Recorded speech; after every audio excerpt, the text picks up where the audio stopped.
Bom, a gente está começando aqui, a falar sobre as questões sobre estrutura e análise, né? Essas questões eu tirei, né, das próprias provas, né, do CRC, considerando os conteúdos, né, de estrutura e análise das demonstrações, aproveitando as demonstrações, né? E aí a gente vai comentar um pouquinho cada questão dessa, e aí alguns conceitos vão vir à tona. Esse material, né, eu coloquei lá no grupo do NAF, a Lia está no Google, a Lia não, a Ana disse que está no Google Drive, né, vocês têm acesso. E aí, Vitória, você tem acesso ao material? Tem como pegar? Professora, vou olhar aqui no meu e-mail. Tá. Se qualquer coisa, tu me passa o e-mail aqui que eu mando para você, tá bom? Não tem problema não. Tá certo. Joia. E aí, o que a gente tem aqui nessa primeira questão, né? Considerando os dados extraídos da demonstração da mutação do patrimônio líquido de uma empresa, referente ao exercício de 2013, né? Aí a gente tem alguns eventos que aconteceram dentro da demonstração da mutação do patrimônio líquido. Lembrando que essa demonstração, ela acaba não sendo uma demonstração obrigatória e exigida pela Lei 6.404, né? Mas a gente vai ver isso lá na frente, tá certo? É só já contextualizando.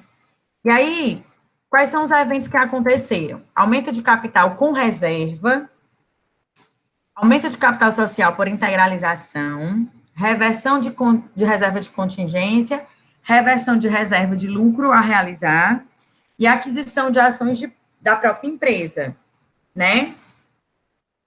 E ele tem aqui a proposta da administração de destinação do lucro, né? E transferência para a reserva. E ele diz aqui quanto é o lucro líquido do exercício, que é 49 mil. Eu vou depois pontuar cada um desses eventos que estão sendo considerados dentro aí do patrimônio líquido, tá? Vou só ler todos. Aí ele tem o lucro de 49 mil, né? E a proposta da administração da destinação desse lucro seria reserva legal de 2.450, reserva estatutária de 18.025, reserva de lucros a realizar de 525. Passar aqui. E distribuição de dividendo obrigatório de 42.280, certo? Então, o que acontece? A gente tem aí uns eventos que eles acontecem só dentro do patrimônio líquido, ou seja, não teriam efeito na movimentação do patrimônio líquido, e tem eventos que eles vêm de fora para dentro ou saem do patrimônio líquido para ir para outro grupo do nosso balanço patrimonial. E é isso que a gente vai identificar agora, certo? Aumento de capital social com reserva, gente. É um aumento de capital que veio de fora do patrimônio líquido ou ele é um aumento interno? As É um reservas, aumento interno. isso, as reservas fazem parte do patrimônio líquido, então é um aumento interno. Já quando a gente fala de um aumento de capital social por integralização, eu trouxe esse dinheiro de fora para compor o novo capital da empresa. Eu vou integralizar ele, né? Então, esse capital aí, que veio a integralizar, por meio de integralização, ele veio de fora, então ele é um item, um evento que vai modificar o patrimônio líquido, né? Vai fazer parte dessa mutação, tá certo? Reversão de reservas de contingência. Quando a gente reverte uma reserva, seja de contingência, seja de lucros, isso vai valer para todas elas, o que vai acontecer? A gente vai tirar de reserva e vai voltar para lucros acumulados. Ambas essas contas estão dentro do patrimônio líquido. Então, teve alguma modificação dentro que influenciasse na variação do patrimônio líquido? Claro que não. Se eu tirei de um canto e botei no mesmo canto, eu só mudei. Eu estava no meu closet, eu só troquei de bolsa, mas eu não tirei de dentro do closet, entendeu? É o que acontece quando a gente faz uma reversão de reserva. Eu tiro das contas de reserva e levo para as contas de lucro acumulado, tá certo? Quando a gente faz uma aquisição da própria empresa, né? Quando a gente faz uma aquisição da própria empresa, essa aquisição fica em destaque retificando o capital, né? Na verdade, é uma conta retificadora negativa. Ele deixa de somar ao capital, é como se fosse uma ação em tesouraria, né? Eu deixo ela em reserva. Então, ele sai do capital social, né? E tem uma modificação aí. O meu capital era 100, ele diminui, né? Com essa aquisição de ações da própria empresa. Então, é um evento que também vai modificar o patrimônio líquido, tá certo? E o lucro líquido do exercício, obviamente, ele também modifica porque ele vem de fora. É o resultado que a gente teve naquele período que vai compor, né, o nosso patrimônio líquido.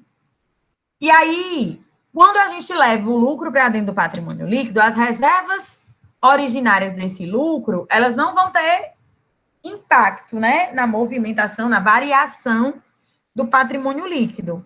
Mas, se eu distribuo o dividendo, ele vai sair do patrimônio líquido, que ele sai de dentro, na verdade, do próprio lucro líquido do exercício, né? E aí, essa distribuição do dividendo obrigatório, ela influencia na variação do patrimônio, tá certo? Então, vamos ver aqui que eu coloquei uma tabela para a gente poder visualizar esse efeito aqui, quanto é que dá essa variação, né? Para a gente identificar qual foi a letra que a gente fez. Ó, vocês estão vendo aí? Então, né, a resolução. Então, aumento do capital social com reservas. 45.500. Não interfere na variação, usa a própria conta do patrimônio. Então, é zero na variação do patrimônio. Aumento de capital por integralização. Ele tem uma variação positiva de 59.500. Reversão de contingências e reversão de lucros a realizar. Ambas essas movimentações não interferem na variação do patrimônio. Aquisições de ação da própria empresa, ela deixa de ser da própria empresa e fica numa conta destacada, então ela também sai do patrimônio líquido, é menos os 980, e o lucro líquido do exercício, ele vem a, né, os 49 mil, e o que ele vem de fora, né, o lucro líquido, e a distribuição de dividendos, né, a destinação do lucro não vai interferir, mas a distribuição dos dividendos vai interferir. E aí, só que é negativa, porque ela sai do patrimônio líquido. Então, o efeito total vai ser 59.500 menos 980 mais 49 menos 42.280, que dá um total de variação de 65.240. Deixa eu ver o que a Vitória está perguntando. Entender. É isso? Vamos lá, que eu nem lembro qual é a resposta. Peraí. Opa. Exatamente, ó. Variação positiva, né, de 65.240, letra D. Vou até botar aqui embaixo.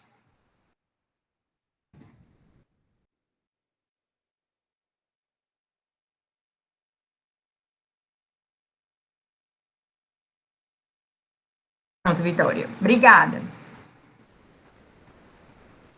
Então, vamos lá. Aqui na segunda questão, a gente vai falar um pouquinho de fluxo de caixa, certo?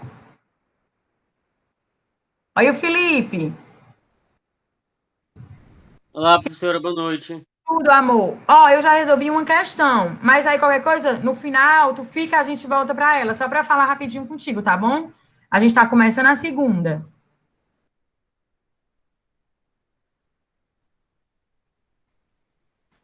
Beleza. Então, vamos lá aqui na segunda questão, né? A segunda questão diz o quê? De acordo com o NBCTG 03, demonstração do fluxo de caixa, assinale a opção que apresenta apenas exemplos de itens de fluxo de caixa das atividades de investimento, né? Então, vamos ver aqui o que acontece. Pagamento em caixa decorrente de contratos mantidos para negociação imediata e pagamentos de caixa para resgatar ações da própria entidade. Gente, Pagamentos de caixa, decorrentes de contratos mantidos para negociação imediata, são atividades operacionais, que é a atividade do dia a dia, a atividade que a gente está trabalhando todo dia, então, não é atividade de investimento, né?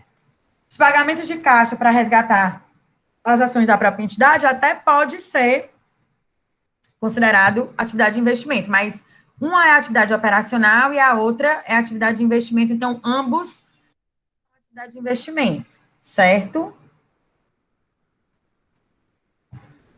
Pagamento em caixa para aquisição de ativo intangível e pagamento em caixa a empregados por serviços prestados. Serviços prestados, gente, a gente contrata para a operação da empresa, né? Seja manutenção, alguma auditoria, alguma consultoria, ou alguma manutenção mesmo, né? E aí a gente vai ter com atividade operacional. E realmente a aquisição de intangível é uma atividade de investimento, porque o intangível ele acaba sendo usado como benefícios econômicos futuros, né? A gente adquire ele, por exemplo, se eu adquirir uma marca, a empresa adquiriu aquela marca para fortalecer o produto dela, para ter mais visibilidade no mercado, e ao longo do tempo ela vai colher frutos dessa marca que ela adquiriu, né? É claro que ela também vai pagar alguns royalties pelo uso, luvas que seja, mas ela vai estar usando e vai estar fazendo um investimento, né? Uma atividade de investimento. Então, recebimento de caixa, aí letra C, né? Recebimento de caixa decorrente da venda de ativo imobilizado, tanto quando eu compro imobilizado, como quando eu vendo imobilizado, é atividade de investimento, né? E os pagamentos por aquisição de instrumentos patrimoniais de coligada. Se eu estou comprando ações, se eu estou comprando participação societária, gente, eu também estou trabalhando a minha atividade de investimento. E na venda do imobilizado é atividade de investimento, porque eu acabo gerando caixa também para poder, como é que se diz? Fazer novas aquisições, certo? Então, nesse caso aí, a gente tem ambas os itens, né? Ambos os fatos como atividade de investimento. Então, seria a letra C. Vamos só ver quais são as atividades que constam no item dele. Recebimento de caixa decorrente da emissão de debêntures. Quando a gente faz a emissão de debêntures, gente, vocês já ouviram falar de debêntures, já?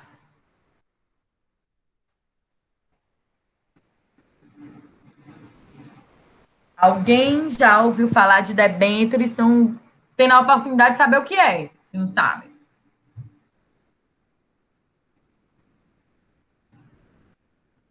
Vocês estão aí ou estão assistindo televisão? Gente, debêntures é uma forma de financiamento que muitas vezes a garantia são os lucros, né? É o retorno da própria empresa, tá? É um dinheiro que é colocado dentro da empresa, que vai ser remunerado pela própria atividade dela, e às vezes a garantia chega a ser até uma futura participação na sociedade, certo? Mas, a rigor, debêntures é um financiamento, tá certo? A juros bem mais baixos, né? Porque vai ser em decorrência da própria atividade operacional da empresa, vinculado a isso, né? A essa taxa, ela oferece o resultado da empresa para a remuneração desse dinheiro emprestado, certo? Então, seria uma atividade de financiamento, esse item, né? Esse fato aí. E pagamentos em caixa decorrentes de arrendamento mercantil financeiro também é uma atividade de financiamento, né? E aí também não se aplica, né, às atividades de investimento. Então, nesse caso aqui, a resolução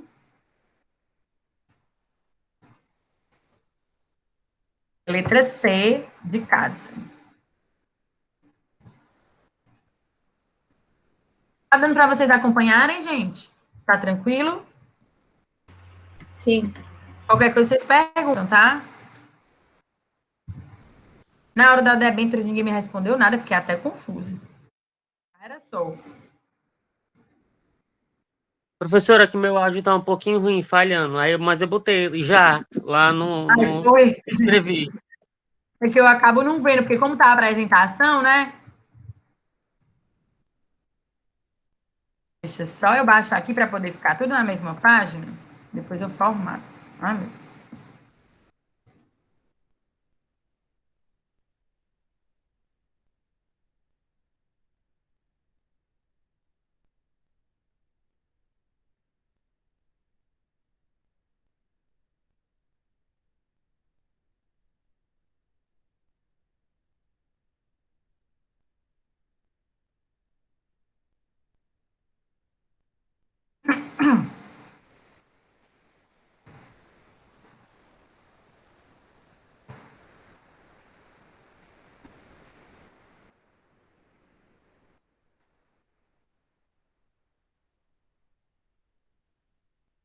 Não, consegui deixar a resposta e a questão tudo na mesma, visualmente, para vocês verem, tá?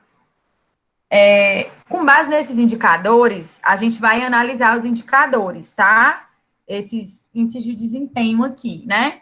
Então, vamos lá, liquidez geral. O que é a liquidez geral? É o ativo circulante sobre o passivo, mais o passivo não circulante, não circulante, dividido pelo ativo circulante, não circulante, né? Então, de 2011 para 2013, esse índice de liquidez foi diminuir. E o indicador de liquidez, quanto maior que 1, melhor. Se ele foi ficar inferior a 1, o que acontece? Ele piorou, né? Então, o nosso índice de liquidez geral, ele acabou tendo uma piora, certo? O índice de liquidez corrente, o que aconteceu com ele? O corrente é o passivo circulante, o ativo circulante dividido pelo passivo circulante. Então, a liquidez corrente, foi um crescimento. Então, ele teve uma melhora. Então, os ativos de curto prazo acabaram por estar melhor, né? No passivo, no ativo, eles têm menos dívida de curto prazo do que valores que ele pode usar para pagar, né? Quase não sai. Então, a liquidez corrente, ela foi melhorar. O caixa, banco, a disponibilidade da empresa, elas estão atrativas. É claro que a gente pode ter também aí, nesse índice de liquidez corrente, um grande volume de estoque. E aí, ele acaba não tendo uma capacidade efetiva de faturar, de pagamento, né, na verdade. Então, por mais que esses indicadores representem números que estão indicando, né, que é positivo a posição deles, a gente, na verdade, tem que ter certeza, tá certo? Da composição desses grupos, do ativo circulante, do passivo circulante, do não circulante também, para a gente poder ter uma análise melhor. Por isso que a gente faz o índice, o indicador, mas nada como olhar o balanço, né, e a DRE, para a gente poder ter essa crítica dessa capacidade efetiva de faturamento, tá certo, gente? E também tem o prazo médio de pagamento, de recebimento, que pode não estar casado com as obrigações, né? O prazo médio de recebimento, eu posso até ter o que receber, mas não na hora que eu exatamente estou precisando, tá certo? Então, vamos lá. Então, índice de liquidez geral e liquidez corrente, ok, né? No caso do endividamento, em 2011, a empresa tinha 50% de endividamento geral, né? Um índice tranquilo, né? Aceitável. Aí ela passou para 89 em 2012, né? E aí ela passou para 110 em 2013. Então ela está super endividada. O nível de endividamento dela está super alto. Então isso é péssimo, né? O aumento do nível de endividamento é negativo para a empresa. E aí também ela tem o grau de imobilização, que pode ter sido até o grau de imobilização que levou o endividamento, né? Ela também aumentou. E, gente, ter muito imobilizado não necessariamente é positivo. É importante para a empresa, gente, ter um caixa para poder ter poder de negociação, né? Para poder honrar as suas obrigações. Então, os indicadores que estão mais altos aí são os que mais comprometem a empresa. Então, com base nos índices informados, é incorreto afirmar que ao longo do período de 2011 a 2013 ocorreu uma melhora no índice de imobilização. ocorreu uma melhora? Não houve melhora, porque ele, na verdade, ele empacou mais o dinheiro, né? Ele aumentou o índice de imobilização. Isso não quer dizer que melhorou, né? Melhora no índice de liquidez corrente, essa daí melhorou, de fato, né?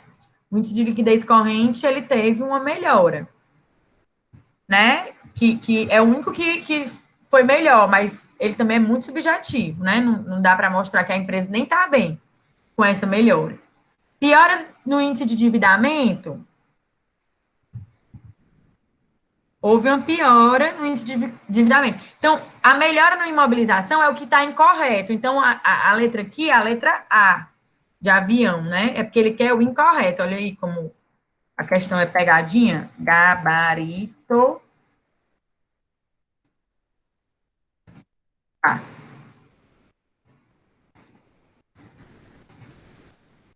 Né? Então, a melhora no índice de imobilização, não houve melhora. A liquidez geral teve uma piora, é verdade, e uma piora no endividamento também é verdade. Então, a única que está errada é a letra A, tá certo? Então, o gabarito dessa questão é a letra A. Vou para a quarta. Essa aqui, gente, ó, é super fácil, essas questões que falam da análise da estrutura, sabe? Eu sei que parece fácil, assim, porque eu também já trabalho com contabilidade há muito tempo, né? E tal, mas assim, às vezes é até uma questão de lógica, né? Assim, da gente ir amadurecendo, conhecer essas. Como é que eu vou dizer, meu Deus? Essas fórmulas, né? Vamos dizer assim. Porque é natural. Aqui, ó, a empresária apresentou os seguintes dados no balanço patrimonial.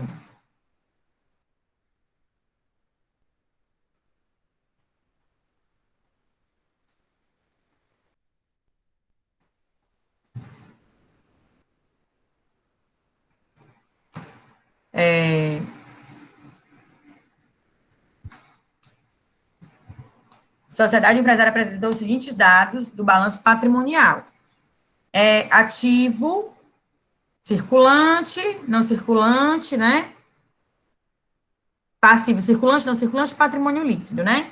Considerando os dados do balanço patrimonial acima, o valor do capital circulante líquido. O que é o capital circulante líquido, gente?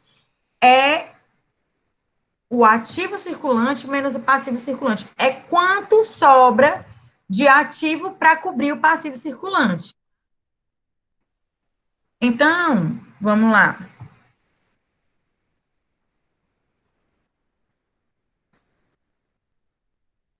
Eu fiz aqui a resolução bem simples.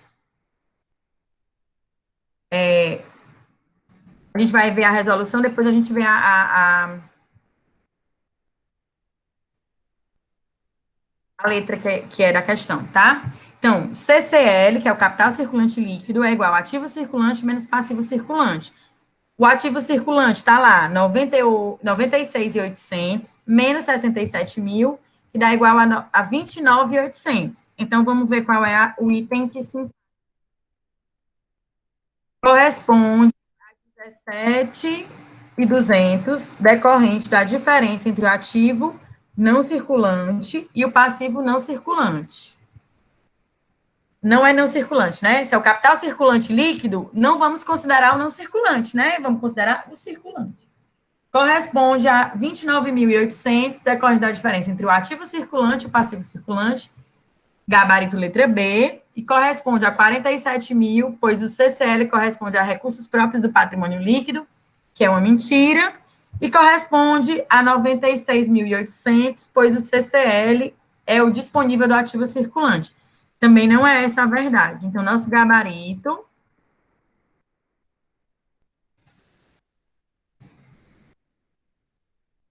Letra B.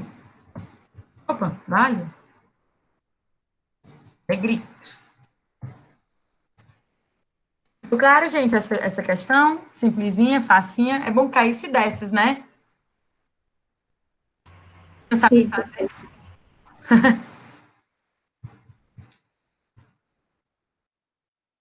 Liana fazia tempo que eu não via ela. Não via, não tô vendo ninguém, na verdade, né? Mas ela já se formou, tu já se formou, não foi, Liana?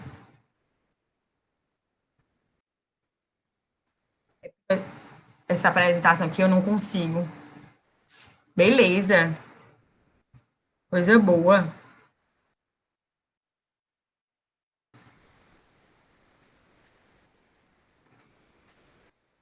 Eu não vou conseguir botar, eu vou primeiro fazer passa. Tá? Vamos lá. Considerando, né, o que dispõe a NBC, TG, estrutura conceitual, a respeito das características qualitativas da informação contábil, útil, julgue os itens abaixo como verdadeiros ou falsos e, em seguida, assinale a opção correta. Então, vamos lá. Para que a informação contábil financeira seja útil, ela precisa ser relevante e representar com fidedignidade o que se propõe a apresentar. Gente, com certeza, né? Qual é a utilidade de uma informação que não está apresentando aquilo que de fato é? Ela perde a utilidade. Então, é óbvio, né, que a gente precisa da fidedignidade das demonstrações na apresentação das demonstrações. A utilidade da informação contábil financeira é melhorada se ela for comparável, verificável, tempestiva e compreensível, claro que são as características, né, da informação contábil. A informação contábil financeira relevante é aquela capaz de fazer a diferença nas decisões que possam ser tomadas pelos usuários? Com certeza, até porque eu estou trazendo a fidedignidade, então eu tenho a situação real da empresa para eu tomar a melhor decisão. Comparabilidade é o mesmo que uniformidade e consistência? Não. Comparabilidade, gente, eu vou comparar períodos, né? Eu tenho que ter uma consistência nos períodos que eu estou comparando. Uniformidade é o uso das mesmas, vamos dizer assim, das mesmas regras contábeis. Por exemplo, estoque. Se eu tenho um estoque, eu não posso um ano avaliar pelo PEPS, no outro ano avaliar pela média ponderada. Eu tenho que ter uniformidade e consistência no que eu estou fazendo. Até porque, se eu avaliar, eles não são a mesma coisa, né? Mas eles, às vezes, tratam da mesma coisa. Eu nem conseguiria comparar, né? Eu preciso de uniformidade para poder comparar, mas não é a mesma coisa, né? Então, letra D, deixa eu ver aqui, deixa eu passar aqui para a gente ver aqui o quadrinho.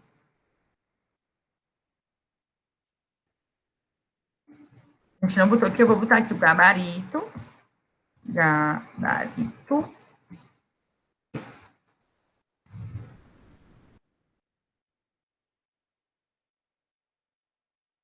Certo? Então,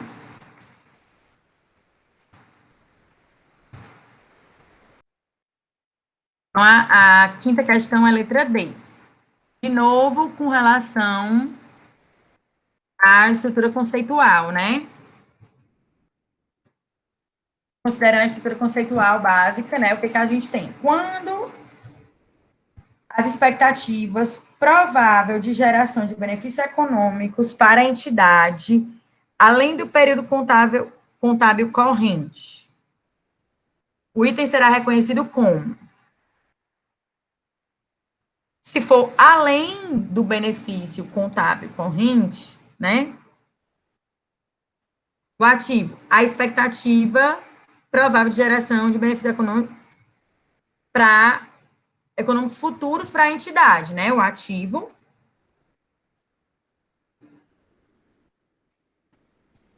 Ai, meu Deus, eu não li direito. Expectativa provável de geração de benefícios econômicos para a entidade, além do período contábil corrente.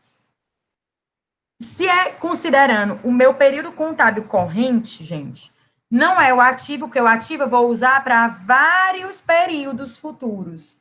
Se eu ativei alguma coisa, eu posso realizar esse ativo em um mês, em um ano, mas o meu imobilizado, por exemplo, ele pode contribuir para a geração de benefícios econômicos da empresa por anos. O estoque, da mesma maneira. O intangível, eu posso fazer um contrato com marcas por anos e usar essa marca a favor da minha empresa. Então, o ativo e o intangível não pode ser considerado momentâneo, só desse período corrente. Mas, se eu estou gastando esses benefícios agora, o que eu vou ter? As despesas, elas são gastas, né? Então, seria a despesa que é gasto no período corrente. O ativo são benefícios futuros, o intangível é futuro, e o passivo são obrigações que trazem benefícios econômicos futuros, né? Essas obrigações, elas vão reiterar os nossos benefícios econômicos futuros. Então, letra B, no item, na questão 6, considerando que o nosso item é D, B de bola, tá? Deixa eu passar aqui para a gente botar aqui, gabarito.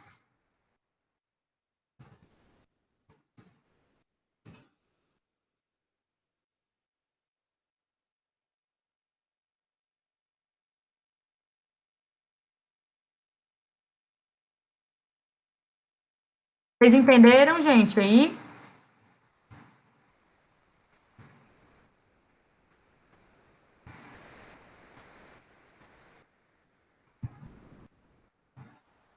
Beleza.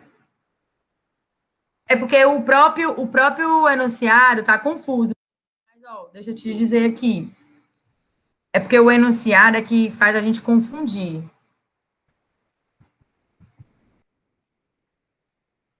Quando a expectativa provável de benefícios econômicos para a entidade, além do período contábil corrente, o item será reconhecido como?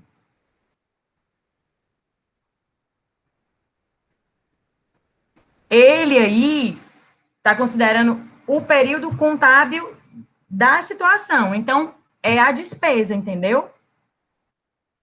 É que ele fala aqui, como se fosse assim, além do período contábil corrente, né? Mas eu acho que esse além aí está confundindo as coisas, essa questão. Deixa eu ver se essa questão ela foi cancelada. Deixa eu só consultar aqui. Deixa eu ver aqui. Só um minuto, tá? Bem rapidinho.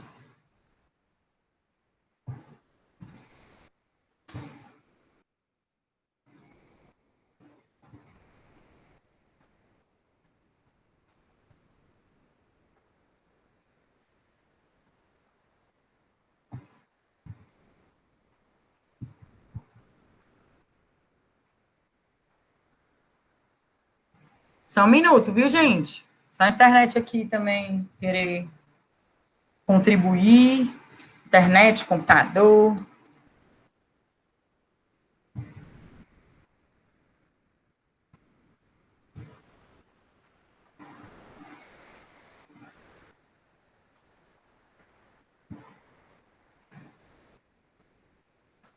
Já achei aqui. Deixa eu ver se dessa forma aqui fica melhor.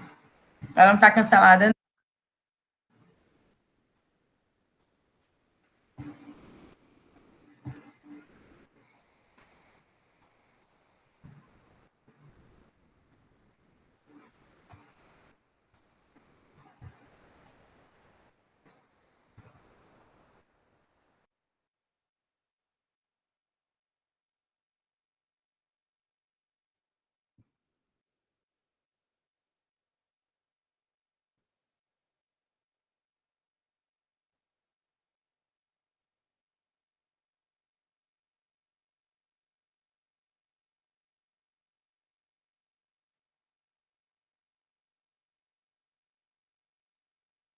Já achei aqui, vou compartilhar aqui o negócio com vocês. Ah.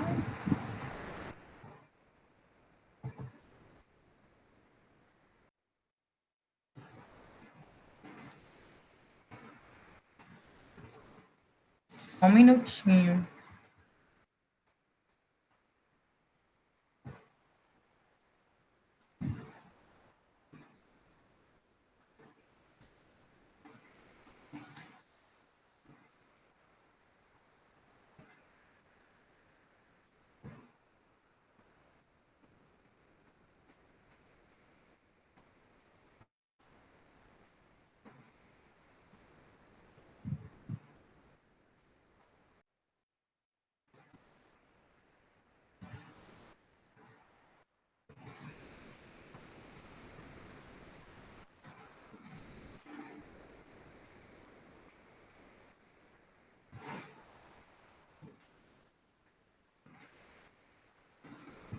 Ó, vou colocar aqui.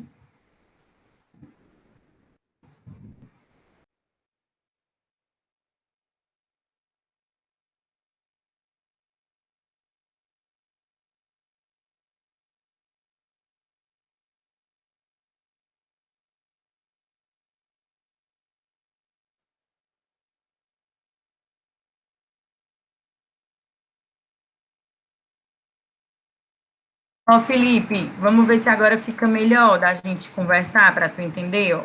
Ela traz uma explicação do próprio CPC, certo? Aqui, que é o item 4.45, tá certo? Um ativo não deve ser reconhecido no balanço patrimonial quando os gastos incorridos não proporcionarem expectativas prováveis de geração de benefícios econômicos para a entidade, além do período contábil corrente. Então, qual desses não geram benefícios além do período contábil corrente? A única que não gera além do período contábil corrente é a despesa, porque ela só, o gasto dela é naquele momento, ela não contribui para frente nem para trás. Aconteceu ali. Já o ativo, ela gera para outros períodos contábeis correntes, o intangível gera para outros, o passivo eu estou pagando para gerar para outros. Ficou mais claro agora?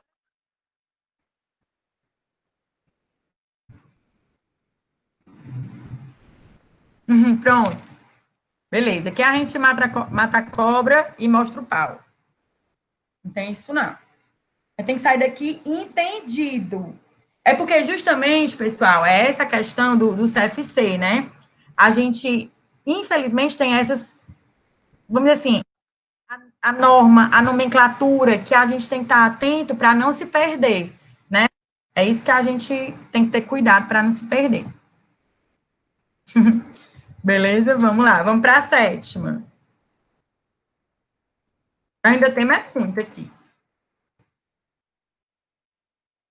Ativo intangível são exemplos de atividade de pesquisa, certo? É assim, gente, antigamente não existia intangível, né? A gente tinha um registro do diferido, né? Que eram gastos pré-operacionais, né? Tanto pré-operacionais para as pesquisas de desenvolvimento de produto, como para a abertura de uma nova empresa, ou a abertura de um novo negócio, a abertura da própria empresa, né? Quando o intangível foi instituído, se condicionou a algumas situações, né? Pesquisa e desenvolvimento de produtos, né? Na fase de pesquisa, ele é considerado intangível, né? Por quê? Porque a gente está vislumbrando aquele produto, né? Ele pode ser ativado. Então, existem gastos que são considerados como característicos, né, da constituição do intangível, no momento de que a gente está pesquisando, né, se aquele produto é viável, não é. É claro que se for uma pesquisa que não der em nada, não tiver continuidade, né, para desenvolver o novo produto, ele acaba indo para a despesa, tá certo? Essa pesquisa, ela tem que ter algo a mais depois, tá certo? Mas os exemplos de gasto com pesquisa que são intangibilizados são os que estão aqui, com a exceção de quê, né? Projeto de ferramentas, gabaritos, moldes, matrizes que envolvam nova tecnologia, atividades destinadas à obtenção de novo conhecimento, busca, seleção final das aplicações dos resultados de pesquisa ou outros conhecimentos, alternativas para materiais, dispositivos, produtos, processos, sistemas ou serviços. Deixa eu tentar explicar cada um desses itens para vocês. O item A, ele é um item característico de imobilizado, tá? Projeto de ferramentas, gabaritos, moldes e matrizes é quando eu tenho um protótipo, né, entre aspas, dentro das indústrias, a gente chama de moldes, matrizes, os protótipos do produto que eu vou produzir. Isso é físico, gente. Eu já estou produzindo um item para eu saber como é que faz para produzir, o que ele precisa, se ficou faltando alguma coisa. Isso eu faço para um carro, isso eu faço para um tênis, isso eu faço para qualquer produto que eu vou produzir ele, para eu melhorar a qualidade dessa produção, para eu saber os componentes que ele tem, enfim, né? Tudo isso. Então, esse item A, ele já é um item de imobilizado, não é um item de intangível. Então, exceto o item A, o restante todos são intangíveis. Nós vamos ver aqui. Atividades destinadas à obtenção de novo conhecimento. Se eu estou pesquisando um novo produto, algo que eu vou querer desenvolver, inovar, que às vezes eu não vou desenvolver um novo produto assim do zero. Eu vou inovar o produto que eu já tenho, eu vou trazer uma característica nova, eu vou trazer um conceito novo. Então, essa atividade destinada à obtenção de novo conhecimento, ela é uma atividade de pesquisa intangibilizada. Busca, avaliação e seleção final das aplicações dos resultados das pesquisas ou outros conhecimentos também é um intangível. E busca de alternativas para materiais. Às vezes eu quero fazer o mesmo produto que eu já faço, mas vou substituir os materiais para materiais mais biodegradáveis, de mais consciência ecológica, que hoje em dia todo mundo sabe que muitas empresas trabalham com isso, né? Enfim, otimizar o processo deles, né? Ou trabalhar com material reciclado. É bem isso. E isso também é uma busca, né? É um estudo, né? É um trabalho que é feito pelo intangível, porque a gente não vai comprar o material, não é a compra do material, é a escolha, é a alternativa, é a consultoria para o que pode ser substituído. Vocês entenderam aí? Sim, professora. Ficou claro, né? Então, aqui eu trouxe aqui alguns conceitozinhos, né? São chamados ativos intangíveis, aqueles que não têm existência física.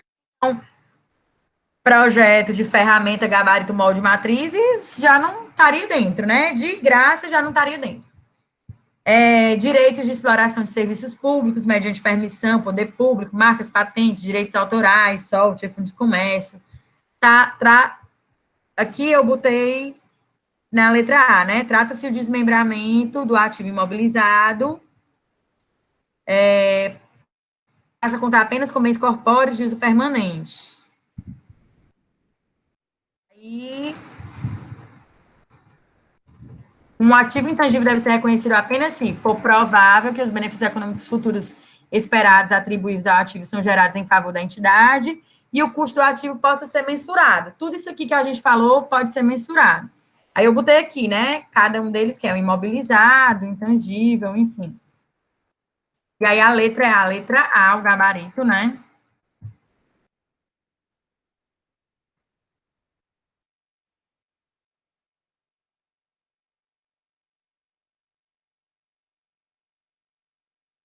Oitava.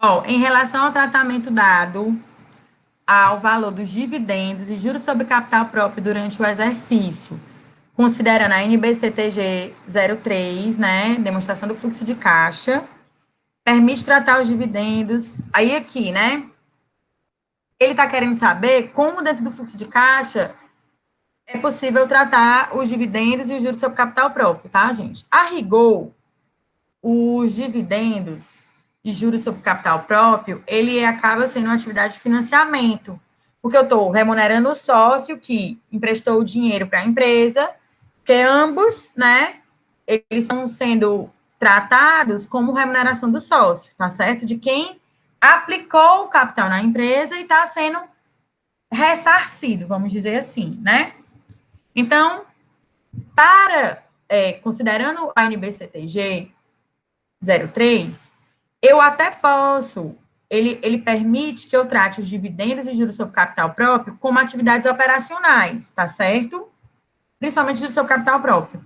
Mas recomenda-se, na verdade, a rigor, ele está classificado como atividade de financiamento. Essa é a regra, tá certo? Então, a letra A é o gabarito.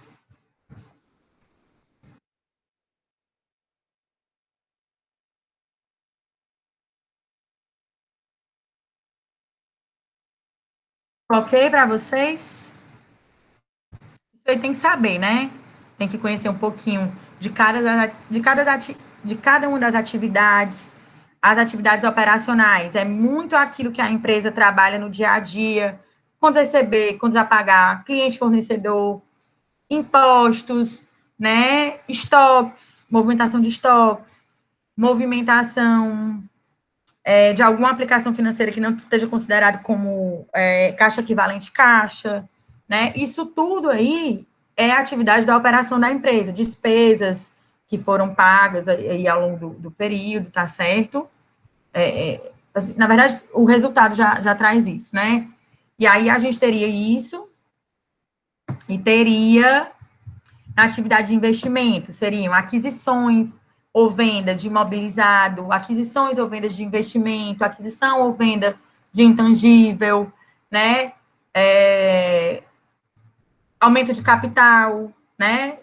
Tá lá dentro do investimento, atividade de investimento. Aí financiamento seriam empréstimos, debêntures, né? Juros sobre capital próprio, dividendos, isso tudo são itens, né? Fatos característicos dessas atividades, que a gente realmente tem que meio que se debruçar e dar uma estudadinha, né?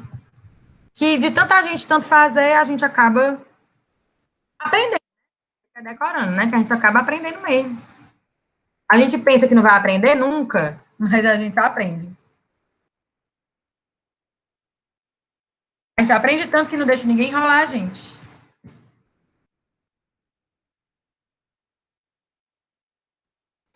Então, vamos lá.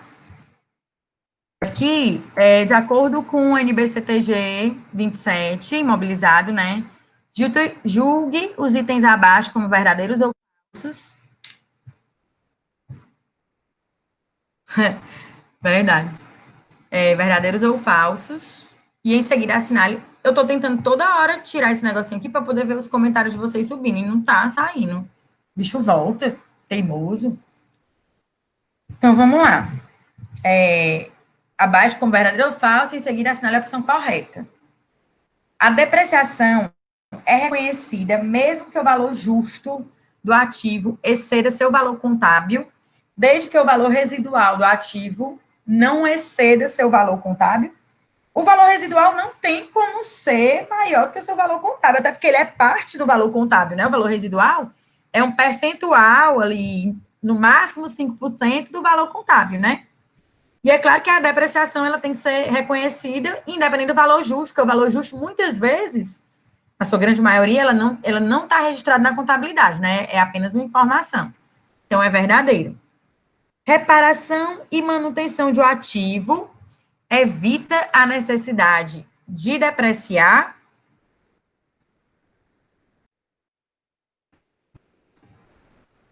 E aí, pessoal? Eu deixei de usar porque eu fiz a manutenção?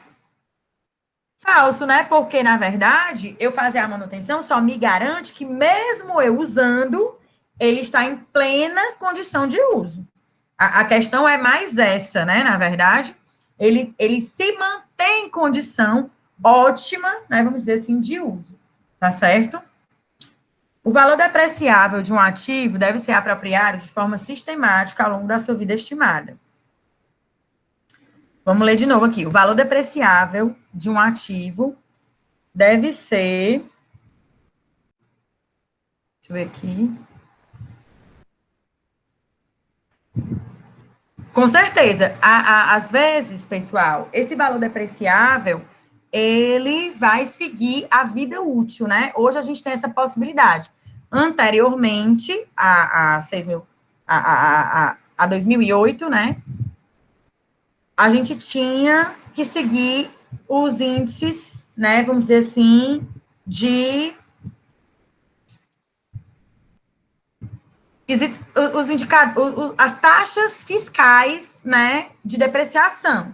Hoje não. Hoje a gente pode ter a taxa fiscal e ter argumentos, né, que a melhor taxa é a vida útil do bem e aí a gente usar ela, tá certo? O valor residual e a vida útil de um ativo são revisados pelo menos ao final de cada exercício, se as expectativas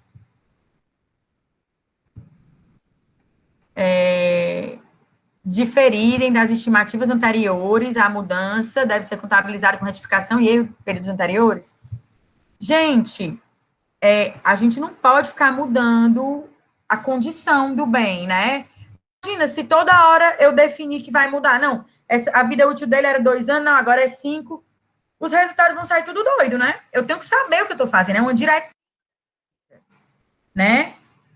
Então, assim, não tem como a gente ficar mudando isso toda hora, isso perde a consistência, né? Isso está dentro das políticas contábeis definidas pela entidade, que estão lá nas notas explicativas dela. Então, assim, uma vez definido, é na aquisição do bem, na verdade, tá? O valor residual e a vida útil é definido na aquisição do bem.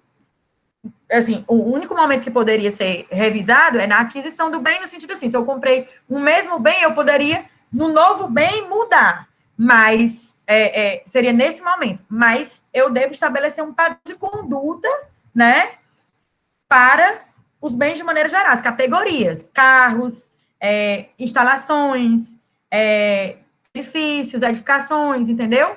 É mais ou menos assim. Ficou claro para vocês?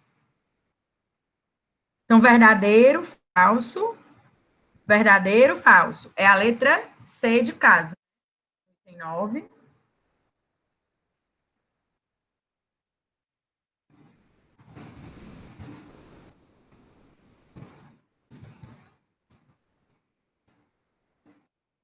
Ai, meu Deus.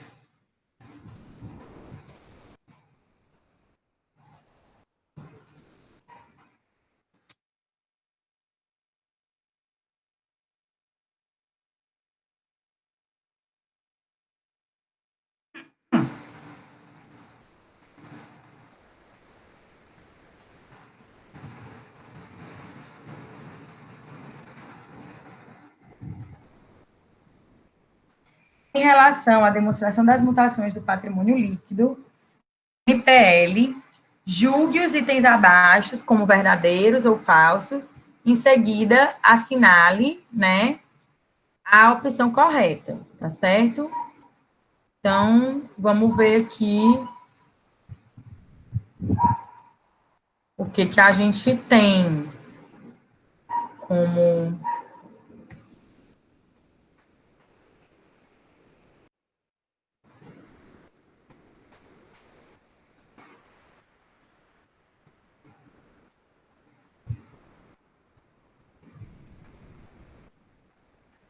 Bora ver aqui. A demonstração das mutações do patrimônio líquido, DMPL, é uma das demonstrações de apresentação obrigatória pela Lei 6.404, 6.404, Lei das Sociedades por Ações.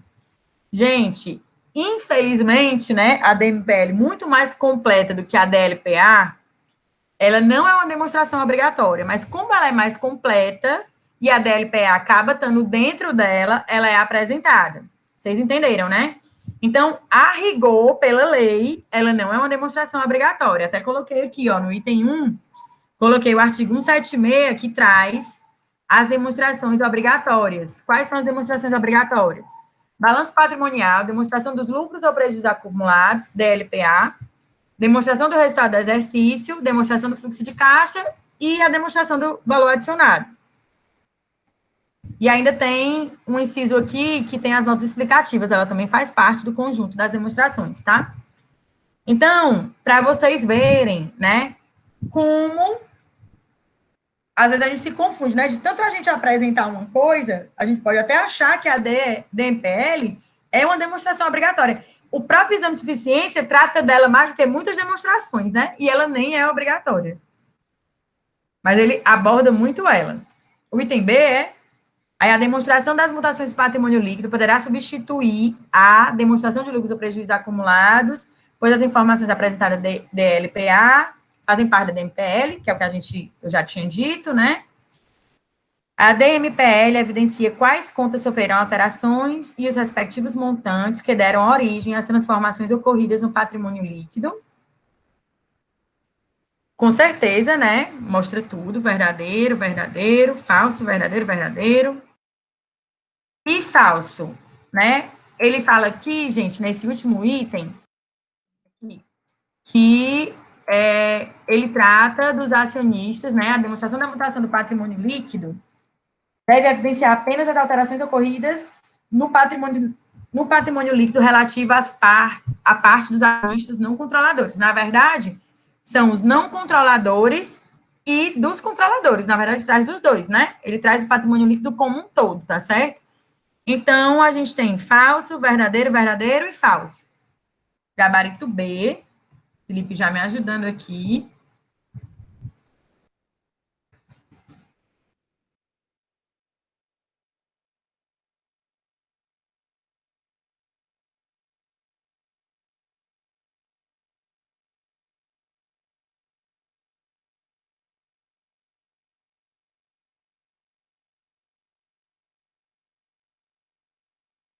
Ó, na questão 11, né? Vamos lá.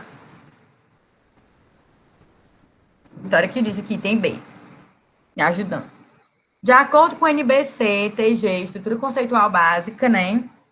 No que se refere à inclusão na definição de ativo, analise as condições apresentadas nos itens abaixo. Em seguida, assinale a opção correta. Recursos com característica tangível, recursos controlados pela entidade, recursos de propriedade da entidade, recursos do qual se espera que fluam benefícios econômicos futuros para a entidade e recursos resultantes de eventos passados.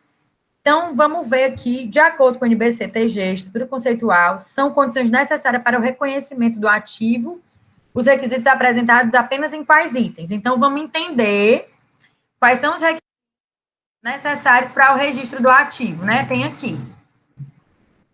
A questão traz a definição de ativo. Portanto, vamos a essa definição apresentada no CPC. Ativo é um recurso controlado pela entidade como resultado do evento passado, que a gente já registrou ele, né?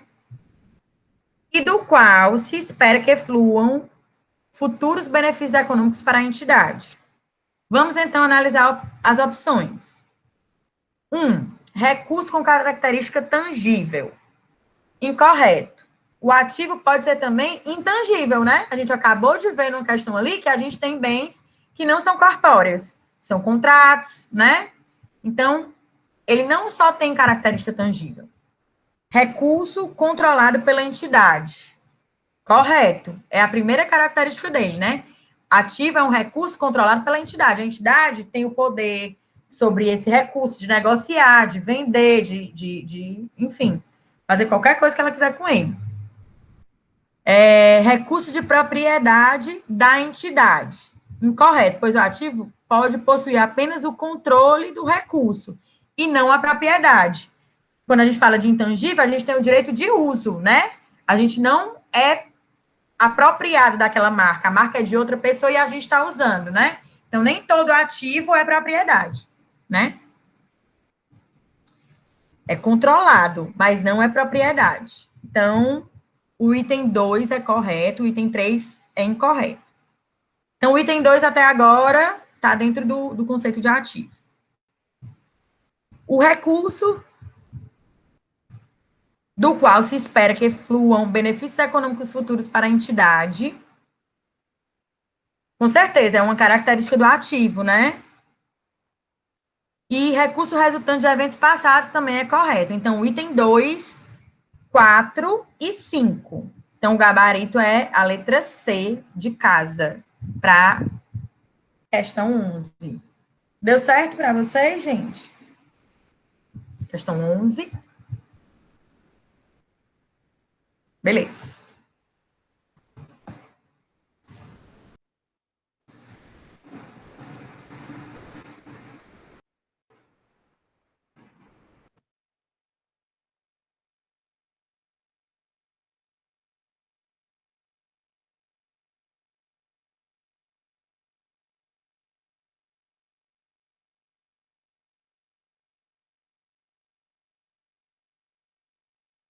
A gente vai ler aqui essa 12ª e depois eu passo para a resolução, que ela está bem completa, só para a gente entender, para a gente não se perder, tá bom?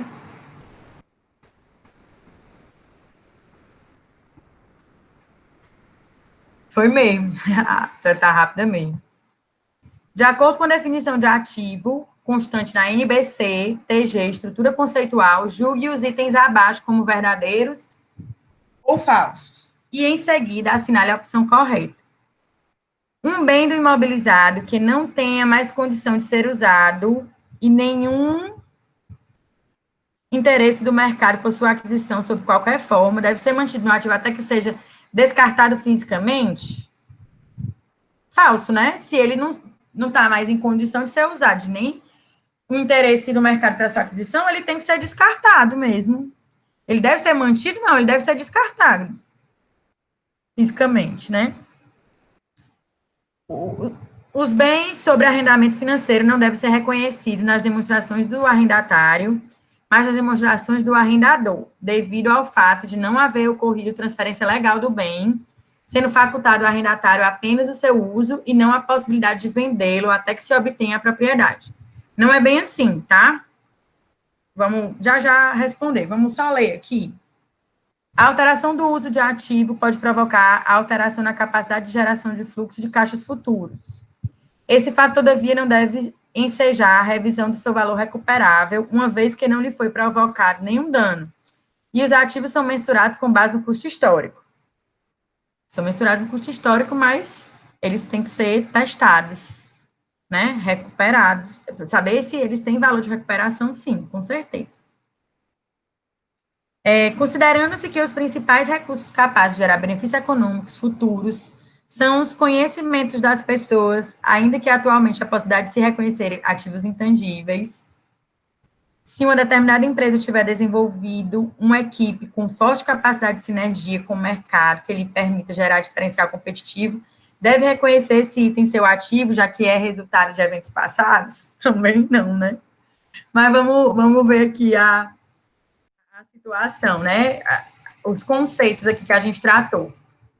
Bom, para resolver essa questão é necessário não só ter um pouco de conhecimento da NBC-TG estrutura conceitual, como também da NBC-TG 27, ativo imobilizado, e as operações de arrendamento mercantil, e 01 de valor recuperável e de ativo intangível, tá? Precisa dessas normas todas. Então, vamos lá. O item 1 é falso, pois o ativo não necessariamente tem que ser descartado fisicamente para só depois baixar na contabilidade.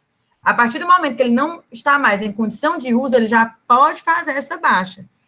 Até porque, pessoal, quando ele está em desuso, o indicado é que ele seja, de fato, baixado, porque ele não está contribuindo com a geração de benefícios econômicos futuros, e que é a característica de um ativo, né?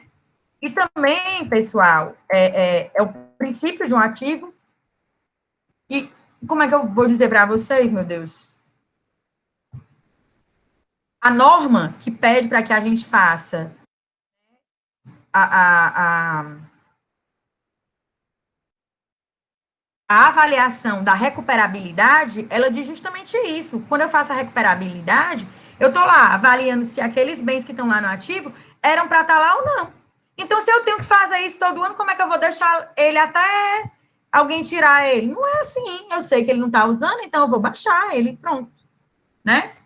Se ele não está sendo usado, ele deve ser baixado, ou fazer a provisão para recuperação. Se eu sei que ele não está sendo usado agora, mas vai usar depois, então eu vou fazer pelo menos a provisão de perda daquele momento, né, que eu posso reverter, enfim. Os arrendamentos financeiros, né, é falso, porque o ativo não necessariamente tem que ser de propriedade, a gente tem o direito de uso, né, isso vale para o intangível, isso vale para o arrendamento, isso vale para tudo.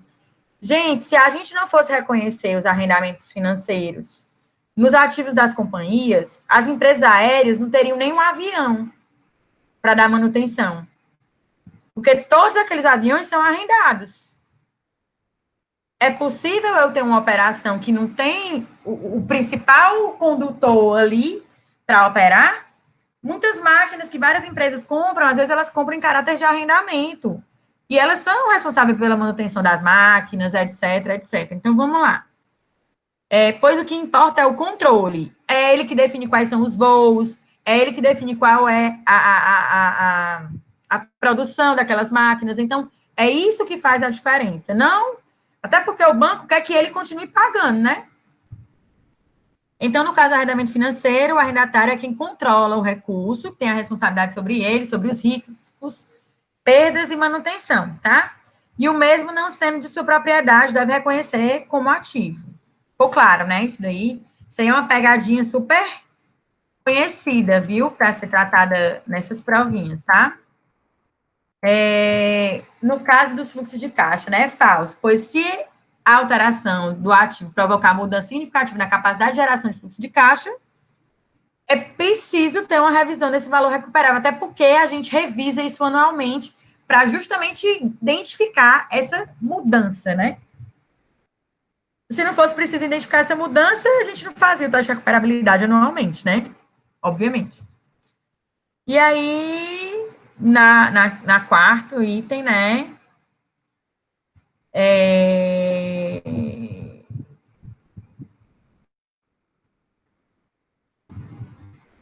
A gente não pode registrar, né? O capital intelectual das empresas, porque ele não tem enquadramento, né? Capital intelectual do pessoal como é que se diz, né? Nem gere a empresa, né? Mas que compõe, que faz parte da empresa, ele ainda não tem características, né, de intangível, porque eu não posso negociar esse capital, ele não pode ser negociado, não pode ser trabalhado, né, individualmente, eu não consigo mensurar de verdade esse valor, porque o intangível tem todas essas características, né, e aí eles não atendem às características do intangível, certo?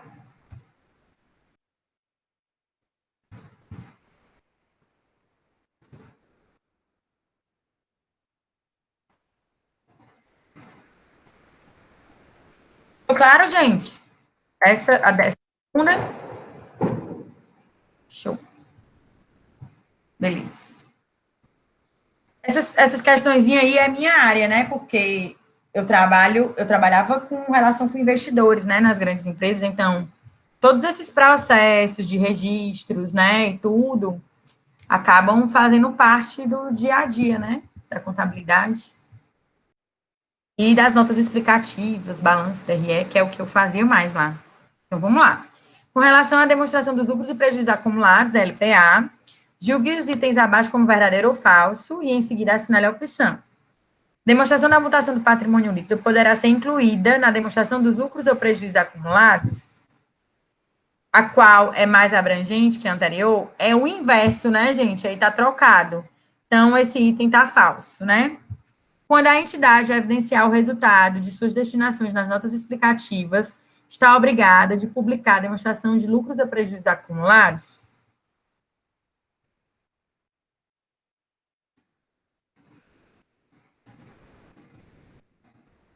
Falso, né? Porque ele não desobriga nada. Não é porque eu coloquei algo na nota explicativa que eu vou conseguir me livrar da demonstração. Não tem como, né? A demonstração, ela está lá no artigo 176 e ela é obrigatória e é irrevogável, né? O artigo, a não ser que saia uma lei que tire ela de lá. E a demonstração dos lucros ou prejuízos acumulados discriminará, entre outros, o saldo do início do período, as reversões de reservas de lucro e lucro líquido do exercício. Basicamente isso, né? Porque ela trata só das reservas e do lucro, né? Ali. Então, tá verdadeiro. Então, é falso, falso e verdadeiro. Essa daí é a letra. É a letra A, né? Gabarito. Tá aqui embaixo. Tá colocado. Deixa eu ver se na outra tá também, com letra A.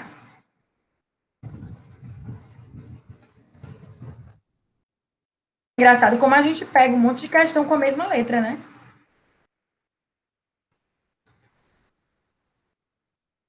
Na prova, a gente não acharia tão estranho, né? O D de Deus. Mas o pior é quando é o A de ninguém sabe de onde. O A de Alessandra. Dona Beatriz. De acordo com o que estabelece a NBC TG 26, a apresentação das demonstrações contábeis, julgue as afirmações abaixo sobre notas explicativas como verdadeiras ou falsas. E assinale a opção correta. Notas explicativas contêm informações.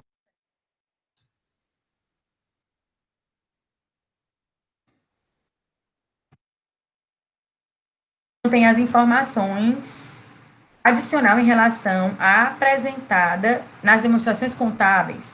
As notas oferecem descrições narrativas ou segregações e aberturas de itens divulgados nessas demonstrações e informações acerca de itens que não se enquadram nos critérios de reconhecimento das demonstrações. Com certeza, né? Ela vem aí para dar uma abrangência maior e uma explicação para aquilo que está nas demonstrações. A entidade não pode retificar políticas contábeis inadequadas por meio da divulgação das políticas contábeis utilizadas ou por meio de notas explicativas ou qualquer outra divulgação explicativa. Isso é correto também afirmar. Os critérios de avaliação previstos em lei devem ser descritos para evidenciar algo mais em relação ao que já é norma legal e é de conhecimento público, ou seja, a preocupação deve ser em tratar com ênfase, ocupando os espaços que merece os atos e fatos particulares da entidade. E não criar dúvidas, né?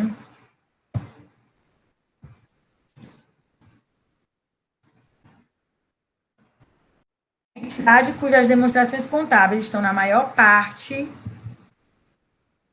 dos requisitos em conformidade com as normas, interpretações, comunicados dos técnicos do Conselho Federal deve declarar de forma explícita e sem reserva essa conformidade nas notas explicativas, entende-se como atendida a maior parte dos requisitos quando 75% das rubricas do balanço, demonstração de resultado do exercício estão de acordo com as normas. Gente, isso não é característica nem responsabilidade das notas explicativas. Na verdade, ela vai estar descrevendo as normas que estão dentro das regras de contabilidade, até porque ela cita os normativos. Então, na verdade, é nem 75%, é 100%. E quem vem reiterar e ratificar é o parecer dos auditores independentes, né? O nível de acuracidade dessas demonstrações, tá certo? Esse papel aí é do parecer dos auditores, ok?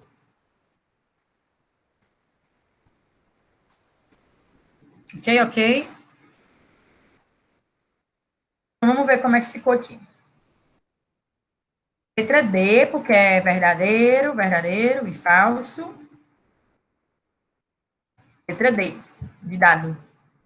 É o D de Deus, olha aí.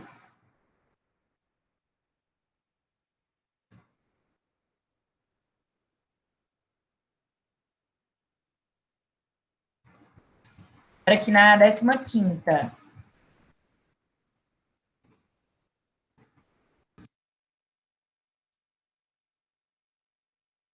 Aqui a gente está falando de estrutura e análise, né? Uma sociedade empresária apresentou os seguintes índices calculados a partir dos dados das suas demonstrações para os anos de 2014 e 2015, tá?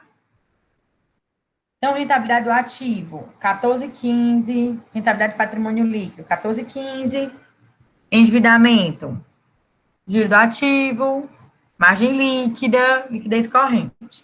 Considerando os índices apresentados conforme fórmula de cálculo expressa no quadro anterior, é correto afirmar que a redução da liquidez corrente, em conjunto com o aumento da rentabilidade do patrimônio líquido, liquidez corrente, ela diminuiu, né? E o patrimônio líquido, ele aumentou. Explico a redução da margem? Que a margem, gente, é a margem de lucro, né? Tá associada às vendas. Não tem uma relação, né? Vou pegar aqui o resultado. Ó, analisando as fórmulas, chegamos ao gabarito B. A letra A, o que ele diz? A liquidez corrente com a rentabilidade do patrimônio líquido não tem relação alguma com a margem líquida. Então, não tem associação. A letra B, a redução da margem de 2015 em relação ao ano anterior foi compensada com aumento no giro do ativo, que manteve a rentabilidade do ativo aproximadamente a mesma. Então, vamos lá. Analisando as formas, chegamos ao gabarito B. A rentabilidade do ativo, lucro líquido sobre o ativo total. Então, margem líquida não é as vendas sobre o lucro líquido. Então, aí a gente tem relação entre o lucro líquido do ativo total, giro do ativo, que é as vendas líquidas sobre o ativo total, e margem líquida, que é lucro líquido sobre as vendas líquidas. Então, a rentabilidade do ativo nada mais é que a multiplicação do giro do ativo pela margem líquida. Então, assim, o giro do ativo, que é 1,55, vezes a margem líquida de 12 vezes 12,10%, chega numa rentabilidade do ativo de 18,76. E aí, essa é a opção relacionada, e aí a gente tem que relacionar, as fórmulas já foram dadas, e aí a gente tem que ir relacionando. A redução da margem líquida em 2015, em relação ao ano anterior, foi compensada pelo aumento do giro no ativo, que manteve a rentabilidade do ativo aproximadamente a mesma. Letra B. Para vocês entenderem mais ou menos aí? Ai. Ok. Show. Tenho que aprender com o Felipe a fazer as resoluções das questões no vídeo.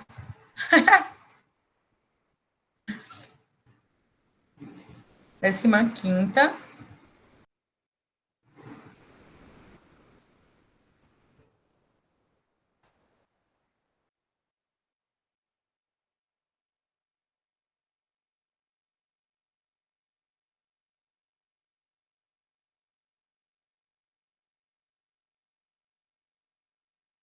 Pronto, aqui, né?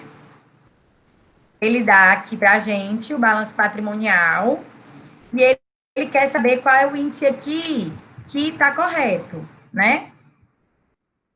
Vamos desenrolar, não? Vou ficar super desenrolada aqui nas câmeras agora. A Bia já está bem soltinha, eu que às vezes eu fico meio travada, mas vai melhorando. Eu prefiro presencialmente, né? Mas a gente não tem opção, essa loucura dessa doença, eu não vejo a hora dessa vacina chegar. Então, vamos lá. Liquidez corrente. Qual é a nossa análise da liquidez corrente? Seria ativo circulante dividido por passivo circulante. Então, a gente teria aí, ó, 65 mil dividido por 33. Opa. Dá 1,96. Então, não está correto afirmar. Liquidez geral. Deixa eu ver se aqui embaixo está feito. Está feito, né? Ó, liquidez.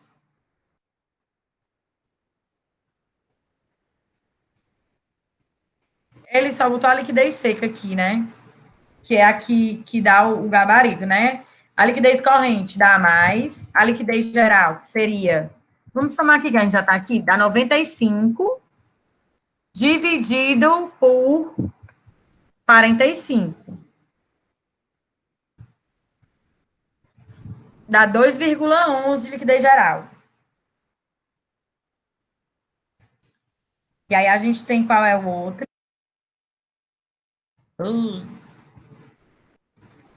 Liquidez imediata. A imediata seria caixa e banco, né? Sobre dá 24 dividido por 33, que dá 0,72, também não dá certo.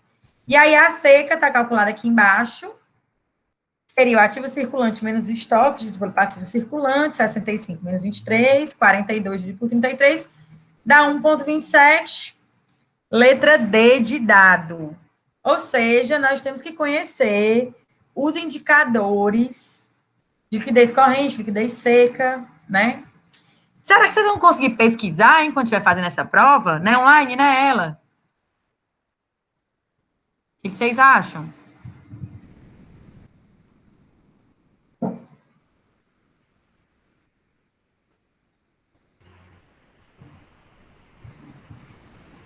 Eu acho que vai atrapalhar por causa do tempo, né? É mais por isso a questão da pesquisa, né, não? Você pode até pesquisar, mas acho que por causa vai comprometer, né, o tempo, eu acho. Professor, o negócio é porque quando a gente faz com as fórmulas, colocando tudo no Excel, é uma coisa mais fácil, né? Agora é Não, e muita não erra, fórmula. né? Você vai estar na calculadora, você às vezes digita o número errado, não sei o quê. Você consegue perceber, né? É que você confere os números, né? Porque, assim, não tem como a gente decorar todas, porque a gente não sabe qual é que vai cair. Uma coisa é se a gente passa a nossa vida toda trabalhando só com isso. Mas a gente tem uma cadeira, aprende sobre, mas decorar é complicado. Não, e outra coisa, gente, quando a gente está trabalhando, a gente pesquisa, né? A gente vai lá tirar dúvida, consulta o manual, né? Ninguém tem a verdade absoluta de tudo e tá obrigado a guardar tudo na cabeça, que é isso. Isso.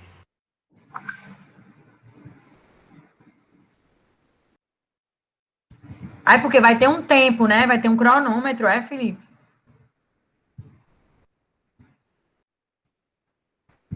Não, você só pode passar por uma questão quando concluir outra. Então, assim, ele meio que barra, né, a sua passagem de uma questão para outra, né? Não é que é um cronômetro de time, mas é um cronômetro de etapa, né? Eu só passo por uma etapa se eu findar a outra. E eu não poderia voltar para alterar, entendeu? Ou pode? Ixi, Maria. Então você faz uma vez e fez. Ai, é horrível, né? Achei legal, não. Eu sempre fui muito em dúvida de prova, sabe? Eu era péssima de prova. Pense. Bom, vamos lá para 17 aqui. Eu acho que a 17 está duas vezes, né? Não, é 16, vamos para 17. A gente ainda tem 3, 4, 17. Vamos lá. De acordo com a estrutura conceitual básica, né? Elaboração e divulgação do relatório financeiro, ele quer saber a opção incorreta. Então, vamos aqui para.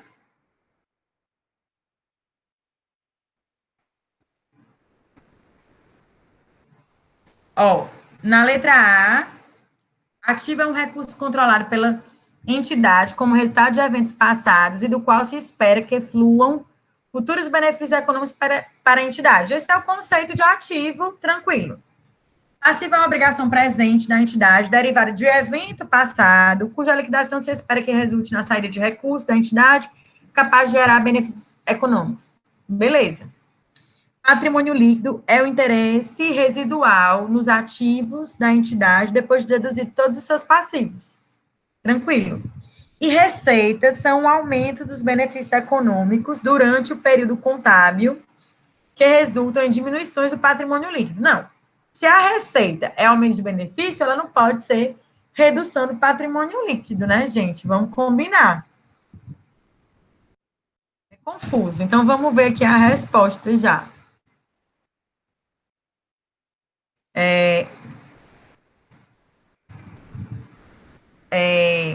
Podemos encontrar dois eixos na alternativa B. Primeiro, que o aumento dos benefícios econômicos durante o período contábil resultante em aumento do patrimônio líquido e a não diminuição, como a alternativa afirmou. E segundo, que os aumentos do benefício econômico não estão relacionados com a contribuição dos detentores dos instrumentos patrimoniais, contrariando a alternativa que afirma que os benefícios econômicos estão relacionados. Então, a letra D é que está errada, né? Aí vamos aqui para cultura conceitual, características qualitativas.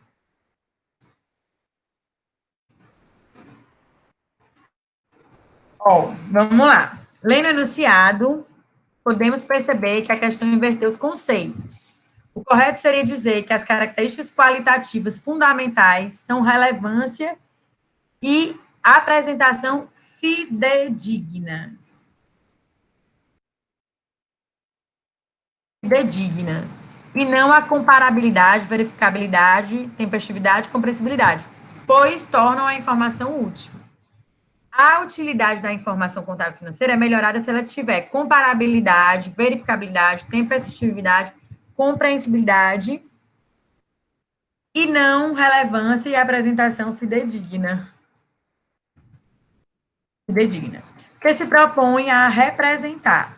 Portanto, relevância e representação fidedigna são características qualitativas fundamentais. Dessa forma, o item está incorreto. Então, a letra A está errada.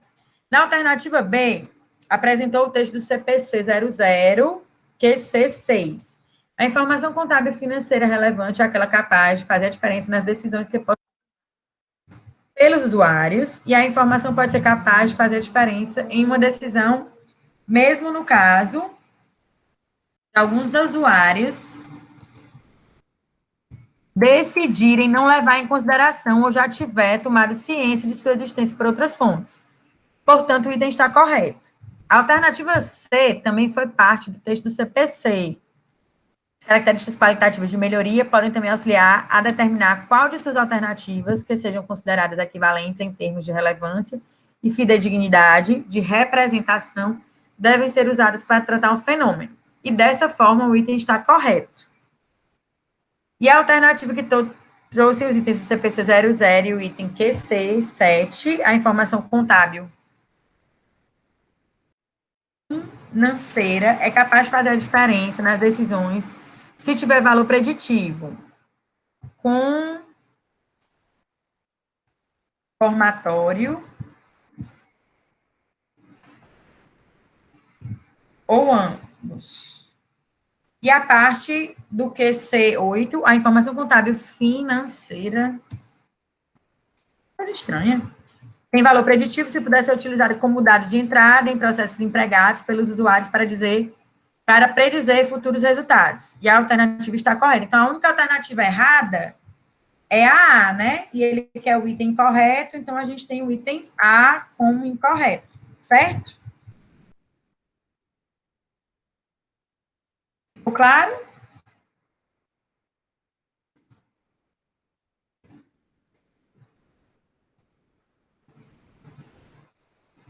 Beleza. Essa aqui, gente, é bem simplesinha. Ele quer que a gente identifique a variação da DMPL. Então, vamos lá nos itens. Aumento de capital em dinheiro, 15 mil. Ele é um item que influencia na variação do patrimônio líquido. Vou até botar aqui. Capital é mais 15. Opa.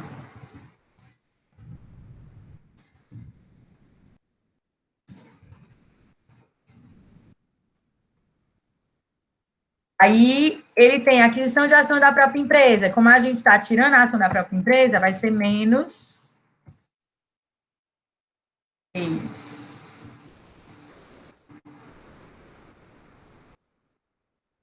Reversão da reserva de contingência não influencia. O lucro líquido do exercício a gente soma também, né? Que acaba influenciando na variação do patrimônio líquido. E dividendos a distribuir 5.800,00. Então, vamos fazer aqui a soma. 15 menos 3, 12. Mais 8, 20. 20 menos 5.800.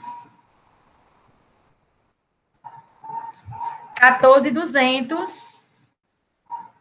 Item B de bola.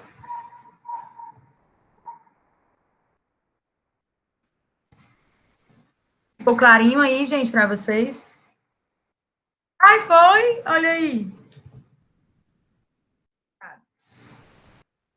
E a Last One.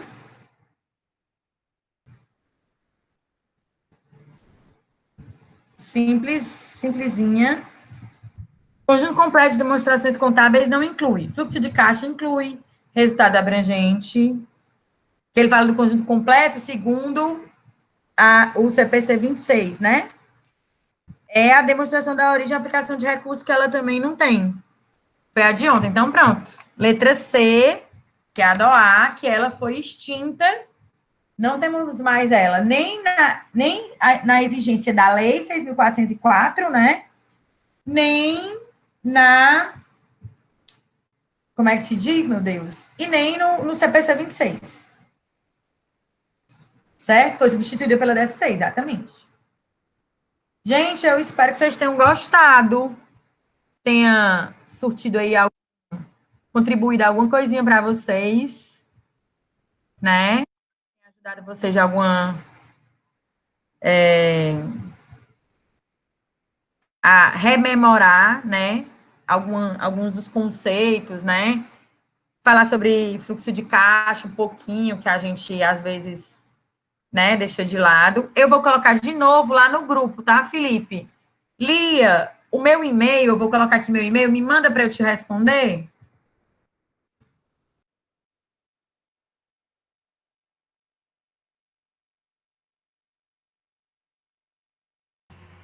Professora, a aula foi muito boa, passou até rápido.